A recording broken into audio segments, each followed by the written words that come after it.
दोस्तों welcome back to my channel. कैसे हो आप सब? Hope you are doing well. तो मैं आपका होस्ट एंड दोस्त मनीष स्वागत कर रहा हूँ आपके अपने यूट्यूब चैनल त्रिशूल ब्लॉग में। तो दोस्तों देखा होगा आपने कि मैंने सुबह आपको मैसेज दिया था कि मैं आज हमारी कांवड़ यात्रा पूरी हो चुकी है। उसके बाद अभी मेरे को आज काफ़ी एडिटिंग का काम था मेरे पास, वीडियो एडिटिंग का।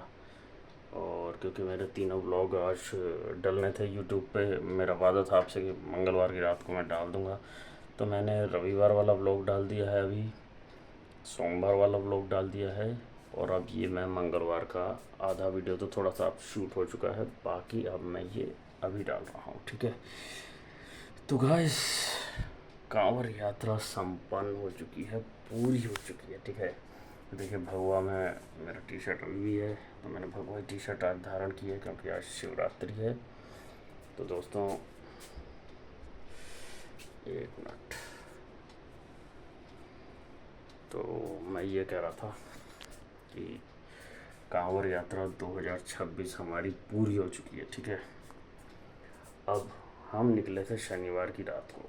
मैं आपको थोड़ा सा ब्रीफ स्टोरी बता दें। हम निकले शनिवार की रात को, मैं अमित भोला के पास गया। उसके बाद हम वहाँ से निकले तुरंत, आपने देखा ही होगा अभी आज के ब्लॉग में, देखो डला हुआ पार्ट 1 में, पार्ट 1 पार्ट 2, और ये जो वीडियो डल रही है ये है पार्ट 3 फाइनल कांवड़ यात्रा के संपन्न की। ठीक है, तो भाई हम यहाँ से निकले, फिर हम 12 सेक्टर हनुमान मंदिर, शंकर जी का मंदिर जो है वहाँ पे रुके, आशीर्वाद लिया। उसके बाद आगे बाइक लगाई हमने, जैसे जैसे मैंने यात्रा की वैसे वैसे आपको बता रहा हूँ।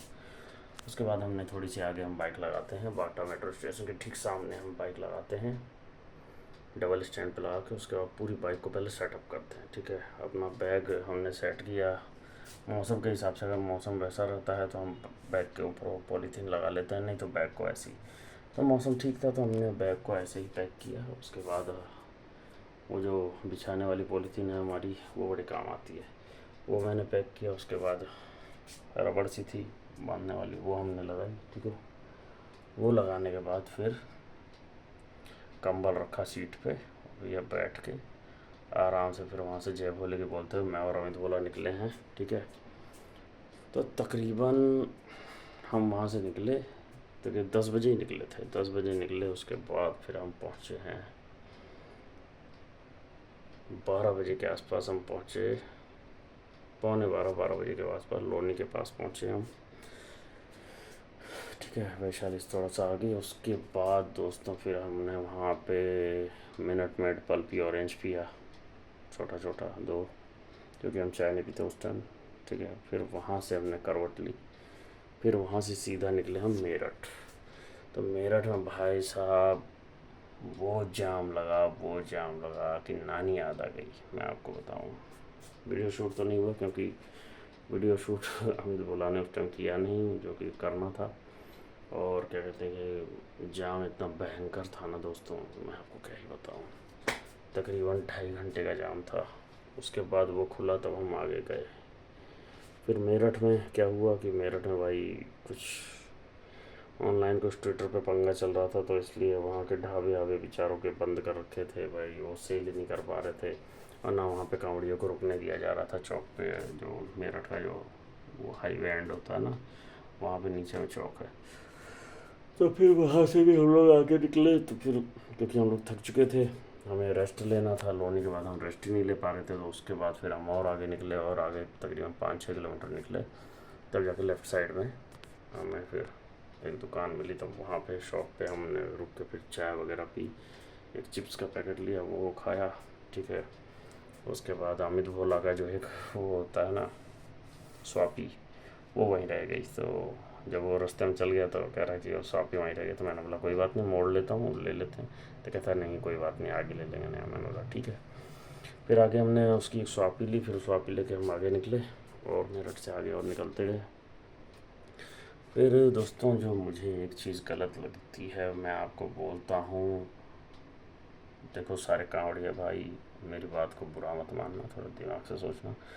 देखो कांवड़ में आप अगर लेडीज़ को लेके जा रहे हैं तो भाई अगर आपके पास कार है, या बड़ी वाली कैंटर के अंदर लेडीज़ है, या ट्रैक्टर में लेडीज़ है, ऑटो में लेडीज़ है, तो समझ में आता है। लेकिन बाइक पे आप लेडीज़ को लेके जा रहे हो, साथ में बच्चे को भी लेके जा रहे हो, भाई ये बंद कर दो, मैं आपको बताऊँ, क्योंकि लेडीज़ को अगर नींद आ जाएगी ना तो आपको बाद में बोलेगी, बाद में गिरेगी पहले, ठीक है। वही मैंने देखा कि भाई देखो, अच्छे अच्छे लड़के और आदमी फेल हो जाते हैं जिस बाइकों पे, उस पर आप लेडीज़ को लेके जा रहे हो, दो दो तीन तीन साल के बच्चे को लेके जा रहे हो आप।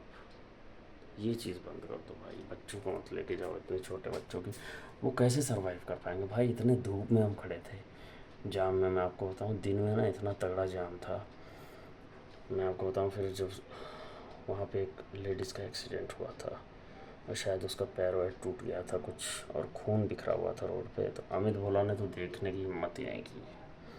खैर सही भी है जिसको नहीं देखना है, लेकिन मैं देखता हूँ भाई। मैंने देखा, मैंने बोला देखा भाई पूरा रोड पे खून बिखरा हुआ था। फिर मैंने वही कहा, मैंने कहा बेचारी को महादेव शक्ति दें भाई, ठीक हो जाए कैसे भाई। मैंने उसके लिए दुआ करी, ठीक है, प्रार्थना करी महादेव से भाई, यही कर सकते हैं और क्या कर सकते हैं। अब वही है ना, नींद आ गई होगी, गिर गई होगी, कोई गाड़ी चढ़ गई होगी पैर पे। लाखों करोड़ों बाइकें जा रही हैं भाई, करोड़ों बाइक्स, करोड़ों गाड़ियाँ। 4.5 करोड़ श्रद्धालु अब की बार हरिद्वार पहुँचे हैं कांवड़ लेके, ठीक है, 4.5 करोड़, तो ये एक आंकड़ा है दोस्तों, तगड़ा ही आंकड़ा है। कहाँ 2 करोड़ थे, फिर 2.5 करोड़ हुए, सीधा 4.5 करोड़ भाई साहब। तो गैस फिर हम और आगे निकले, फिर हमने हमारे जो ठियाँ हैं, सर्विस रोड है Meerut bypass, Meerut toll plaza से 2-4 किलोमीटर आगे एक सर्विस रोड आती है लेफ़्ट साइड में, वहीं पर हम लोग बिछा के अपना सोते हैं। फिर हम लोग वहाँ पे सोए, तकरीबन रात के 2 बज चुके थे हमें मेरठ पे वहाँ पे, क्योंकि जाम इतना तगड़ा था, 2-2.5 घंटे के जाम के कारण 2-2:30 बज गए थे। तो 2:30 बजे हम वहाँ पे रुके, 2 बजे, 2-2:30 बजे फिर हम वहाँ पे सोए, नींद पूरी की हमने। फिर हम वहाँ से निकले हैं सुबह 7 बजे, 7-7:30 बजे निकले। फिर वहाँ से निकले भाई, चलते गए, मतलब रास्ता जो है ना इतना खाली नहीं था कि मैं उस पर भर्राटे से बाइक दौड़ा पाऊँ, ऐसा कुछ भी नहीं था दोस्तों, ठीक है। तो हम वहाँ से निकले ऐसे कैसे करते करते, फिर हमें रुड़की से पहले लक्सर आता है, उस पर डाइवर्ट कर दिया गया भाई। वहाँ इतनी भीड़, इतना जाम, मैं आपको बता नहीं सकता भाई साहब। वो गर्मी पड़ रही थी, वो गर्मी, और इतना जाम, इतना हद से बुरा जाम, हद से बुरा, महाभयंकर जाम। और इतनी गर्मी पड़ रही थी ना कि पैरों में जला, ऐसा लग रहा था पैरों पे कोई जला रहा है कोई आग से। उसी पे किसी भोले ने पैर के ऊपर बाइक चढ़ा दी, मेरे पैर के ऊपर पहिया चढ़ा दिया, तो भाई मुझे तो गुस्सा आएगा, कंट्रोल खो ही देता है इंसान। फिर मैंने उसको धमकाया, मैंने कहा भैया तो सही से चला, मैंने बोला तेरे को चलाने नहीं आती, इतना देर से तू चला रहे हैं, देख रहा है तू पैर पे चढ़ाएगा तो आज अभी चढ़ा रहा, अभी और भी चढ़ाएगा। धमकाने ज़रूरी भी था। वो सब हुआ, एक तो दिमाग वैसे ख़राब हो जाता है दोस्तों हैं। फिर वहाँ से निकलते भाई साहब, फिर तकरीबन 3 से 4 बज रहे थे। फिर हम पहुँचे हरिद्वार में 4 से 5 के आसपास, 5 बजे के आसपास, ठीक है। फिर मैंने कहा कि हम थोड़ा सा ऋषिकेश भी आते, फिर हम वहाँ से ऋषिकेश गए। ऋषिकेश का मैंने वीडियो इसमें नहीं डाला है, ऋषिकेश का वीडियो मैं अलग से डालूँगा, वो आप देखिएगा, उसका व्यू क्या तगड़ा है, ठीक है, इसलिए मैंने अलग से डालूँगा उसका। ओनली ऋषिकेश कांवड़ यात्रा ऋषिकेश व्यू, ये इसके लिए। फिर हम वहाँ से राजा जी नेशनल पार्क की तरफ से जा रहे थे। भाई साहब क्या डेंस फॉरेस्ट था, इतना घना कि भाई साहब 1 फुट के आगे नहीं दिखाई दे रहा था कि क्या है। इतना घना मैंने जंगल पहली बार देखा भाई साहब। उसके पीछे अगर शेर भी खड़ा होगा ना हमारे 1 मीटर पीछे, तो हमें दिखाई नहीं देगा। अब सोचो आप, इतना घना जंगल था। उसके आगे हम गए, एक मार्केट सा पड़ा, फिर उसके आगे फिर भाई साहब जंगल का ही रास्ता था सारा। उसके बाद ऋषिकेश आया, तो ऋषिकेश में हम अंदर मार्केट की तरफ गए। हम तो व्यू लेना चाहते थे त्रिवेणी घाट का, बट ये है कि भाई इतना ज़्यादा जाम था वहाँ पे, पार्किंग फुल हो चुकी थी। तो और सारे भोले इकट्ठे हो गए बाइक से। तो मैंने कहा भैया यहाँ तो लग जाएगा तगड़ा जाम, और टाइम हो रहा है 6:30-7 का। मैंने कहा भैया बैग खोलो, बाद में आ जाएंगे ऋषिकेश।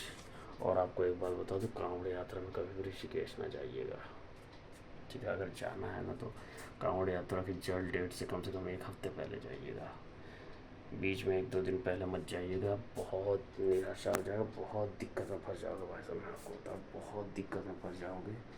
फिर मत बोलना कि ऐसा ऐसा हो गया भाई, रोज आओगे, अब रोज आओगे, लिटरली मैं आपको बता रहा हूँ, आप रोज आओगे, ठीक है। तो मैंने तुरंत दिमाग का इस्तेमाल किया, वहाँ से भी स्किप किया ऋषिकेश को, फिर लौट के फिर हमने चाय पी वहीं पे।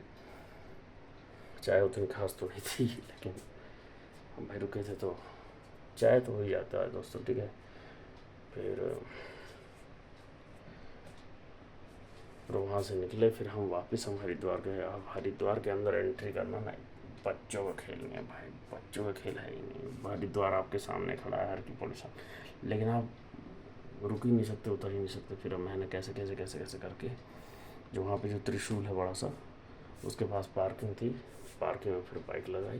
पार्किंग में लगाते लगाते ना रात के बज गए 8:30। फिर हम गए, फिर वहाँ से सामान वामान लिया, बाइक को पार्क किया सही से। फिर सामान निकालना ये बड़ा जद्दोजहद का काम होता है। फिर निकाल के दोस्तों हम गए अपना हर की पौड़ी पे। पहले तो हमने स्नान किया। गंगा जी का वेग बहुत ही तीव्र था, बहुत ही ज़्यादा तीव्र था, बट जहाँ हम नहा रहे थे वहाँ पर ठीक था, बीच में बहुत तीव्र था, तो बीच में जाना ही किसे, ठीक है। तो हमने अमित भोला और मैं हिम्मत करके हमने डुबकी मारी अच्छे से, उसके बाद नहाए। ऐसा लग रहा भाई सारी थकान उड़ गई, सारी थकान जीरो हो गई नहाते ही पहली डुबकी में। मैं आपको बता रहा, इतना चमत्कारी पानी है माँ गंगा का। फिर भाई दोस्तों वो करने के बाद फिर हम गए अपना, पहले हमने खाना वाना खाया।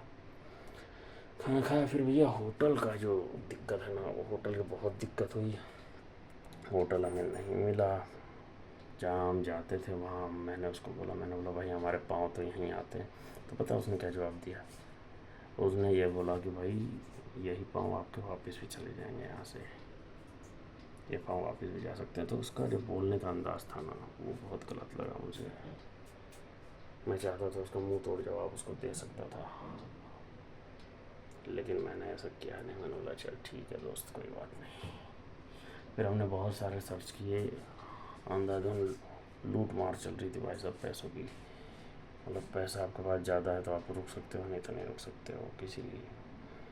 मतलब बहुत ये थोड़ी सी परिस्थिति थोड़ी सी दयनीय हो जाती है। उसके बाद एक ने बोला भाई 500 रुपये लूँगा, आपको जगह दिला दूँगा। तो हमने बहुत सोचने के बाद हमने कहा भाई ठीक है दिला दे, कोई बात नहीं, क्योंकि रात बढ़ती जा रही थी, रात का टाइम हो गया था 10:30। अब भाई बिना आराम की ना दिक्कत हो जाती है। अगले दिन हमें जल उठाना था।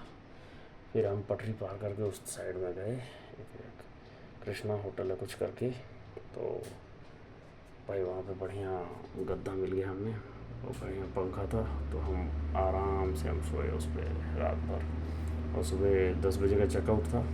अब सुबह उठे तो भाई साहब घनी बारिश हो रही है, सोमवार की सुबह में घनी बारिश, अब निकल ही नहीं सकते इतनी घनी बारिश में। फिर हमने बारिश के धीमे होने का इंतज़ार किया, तो 10:30 के आसपास हो रहे थे। मैंने कहा वो आके साला चिल्लाएगा कि भाई इतना टाइम हो गया, दूसरा पैसा दो जो आप रुक रहे हो। उनको इससे मतलब नहीं है ना बारिश हो रही है या नहीं, आप पैसे देते रहो। फिर हमने हिम्मत बांधा, हमने निकाला अपना रेनकोट या पहना और वहाँ से सामान लेके निकले। फिर वहाँ चाय वाय पिया आगे, फिर आगे जाके पराठा और चाय और वो सब खाया। फिर हमने बोला भैया जल उठाते हैं, तुरंत निकलते। फिर वहाँ से गए दोस्तों हर की पौड़ी, जल उठाया रेनकोट में। दिक्कत बहुत होती है लेकिन क्या करें, रेनकोट में जल उठाया और वहाँ से तुरंत हमने स्किप मारा, माँ गंगा को प्रणाम किया, हर हर महादेव का नाम लिया। वहाँ से स्किप मारा, त्रिशूल पे पहुँचे, पार्किंग से बाइक उठाई और अपना निकले। उसके बाद हरिद्वार हम स्किप कर रहे थे, उसके हरिद्वार से ही जाम चालू हो गया। और वो जाम मैं आपको बताऊँ कहाँ खुला, वो खुला ही नहीं दोस्तों जाम खुला ही नहीं। हरिद्वार से हम यहाँ आ गए फरीदाबाद, जाम नहीं खुला।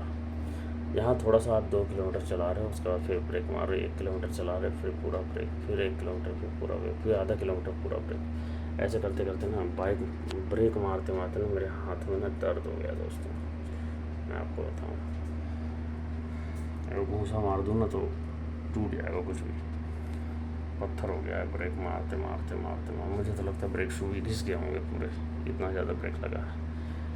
तो दोस्तों फिर उसके बाद हम रात को फिर एक जगह मोदी नगर साउथ ईस्ट ऐसे कुछ स्टेशन था, वहाँ पे हम रुके। जो स्पीड रेलवे नहीं चल रही है वहाँ पे, हाई स्पीड रेलवे, उसका स्टेशन बहुत बड़े बड़े हैं भाई, बहुत बड़े बड़े। तो नीचे सोने का था, तो हम तकरीबन 2 बजे के आसपास, 2 या 12 1 बजे ऐसे हम रुके। 1 बजे शायद मैं पहुंचा था। तो वहाँ पे फिर मेरठ ही लग जाता है वहाँ से तकरीबन 125 किलोमीटर, 120 किलोमीटर और रह जाता है हमारा फरीदाबाद। तो मैंने कहा अमित से कि भाई हम यहीं पे अपना रुकते हैं, सोते हैं, थोड़ा कमर सीधी कर लेते हैं। फिर अमित बोला और मैं वहीं पे रुके, सोए, ओडोमॉस वगैरह लगा के। फिर मैंने घड़ी देखा तो सुबह के 4 बज रहे थे। तो मैंने अमित बोला से अनुमान लगाया, मैंने बोला कि अगर निकलेंगे अभी अभी तो 3 घंटा कम से कम लगेगा, 7 बजे तक हमें टारगेट पर पहुँचना है। फिर हम दोस्तों, मैंने अमित बोला तो जगाया। फिर वहाँ से हम निकले और रुकते सुबह 7 बजे यहाँ पे पहुँचे फरीदाबाद, सेक्टर 12 वाले मंदिर में। उसके बाद अमित के पिताजी आए, अंकल जी से सलाह मशवरा, राम राम की, जय भोले की किया, अंकल जी से मुलाकात हुई। उसके बाद दोस्तों मैंने जल चढ़ाया। अमित बोला कभी साथ लिया मैंने, अब की बार अमित बोला और मैंने साथ में जल चढ़ाया। फिर उसके बाद अमित बोला अपने रास्ते, में अपने रास्ते आ गया। और फिर ठीक है दोस्तों, तो ये कुछ रहा कांवड़ यात्रा की बात। बहुत थका देने वाला था कांवड़ यात्रा, अगर मैं रिव्यू बताऊँ तो बहुत ही ज़्यादा थका देने वाला था। बट यात्रा तो देखो यात्रा होती है, और यात्रा सुगम हो तो फिर मज़ा ही कैसा है। जब तक थकावट नहीं होगी तो फिर याद कैसे करो। इतना कुछ बताने में दोस्तों इतना टाइम तो लग गया। ठीक है, ओके दोस्तों, तो आज का ब्लॉग में इतना ही। इस ब्लॉग का पैकअप हम यही करते हैं, और हर हर महादेव का नाम लेते हुए भगवान भोलेनाथ आप सभी की मनोकामनाएं पूर्ण करें। सावन का शिवरात्रि आप सभी के लिए अच्छा सिद्ध हो। ओके दोस्तों, हर हर महादेव। चैनल को सब्सक्राइब कर दीजिए, लाइक कर दीजिए, शेयर कर दीजिए। ओके दोस्तों, बाय बाय।